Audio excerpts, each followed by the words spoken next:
In today's modern parenting, it's summertime, and of course that means school is finally out, the days are longer, and kids are likely staying up a bit later. Yeah, parents, it might be tempting to let your kids sleep in.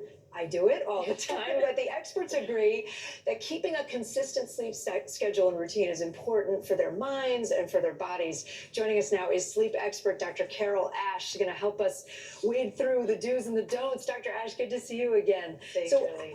I know how much sleep a kid needs kind of depends on their age, Yes. right? Can you go through what are the recommendations? Well, for preschool, it's 10 hours a night.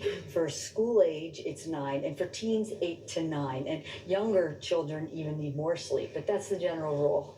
If kids aren't hitting that number, whatever it is for their respective ages, what sort of things can happen? I think a lot of people assume, somebody's going to be grumpy. I do that as an adult, but are there other more serious health risks? There really are, and we don't seem to recognize, the end of the school year marks the end of rigid schedules and routines. And those rigid schedules and routines are really critical for the brain, the growing brain, to develop healthy neural connections, maintaining patterns of wake and sleep, and also controlling all of your physiology. So when you don't maintain some type of schedule and routine, it leads to childhood obesity.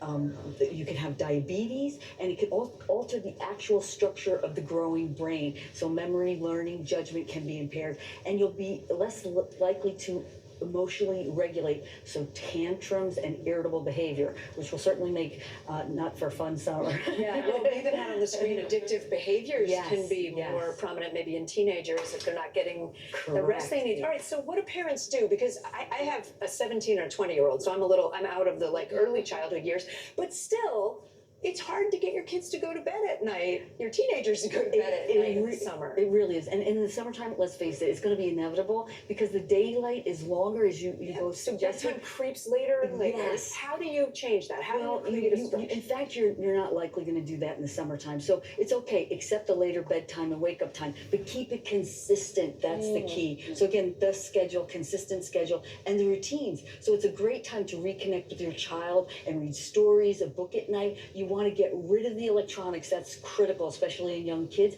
And go look at the stars at night and tell them a story out under the stars. And heat will also disrupt your sleep. So go to a lower bedroom. And vacations, people don't realize vacations move you to a new sleeping environment that can be very disruptive to sleep. So take a pillow or some familiar thing from the room to cue the child time to sleep. And a little trick, don't book a hotel room right next to the elevator. Because That's good advice for everyone. And those blackout, can you put blackout Kate, curtains blackout, or, yes. I put paper ones in my kids' room when they were little. Yes, Yeah. all helpful, or even just the eye shades, right? Little tricks that you can do. So quickly, if you have tried all that and you're looking at your kid, particularly a young one, and they're still tossing and turning and maybe they're in the bed but not going to sleep still until way later, is it safe to give them something like melatonin? Well, we like to avoid it if we can. Believe it or not, the kids, your brain knows what to do if you just do those simple behaviors, right? So if you keep the schedule, you keep the routine, it will work. Sometimes you have to do it over several days, but it'll work. And naps, if they really can't get the consecutive sleep they need at night, it's okay for a short nap, 20 to 40 minutes. Most 5-year-olds actually don't need naps, but it'll help offset that restlessness. Okay, so just stick with it if it's not flowing right away. Okay, good advice. Thank you so much, Dr. Ash. We appreciate it. Appreciate it so much. There is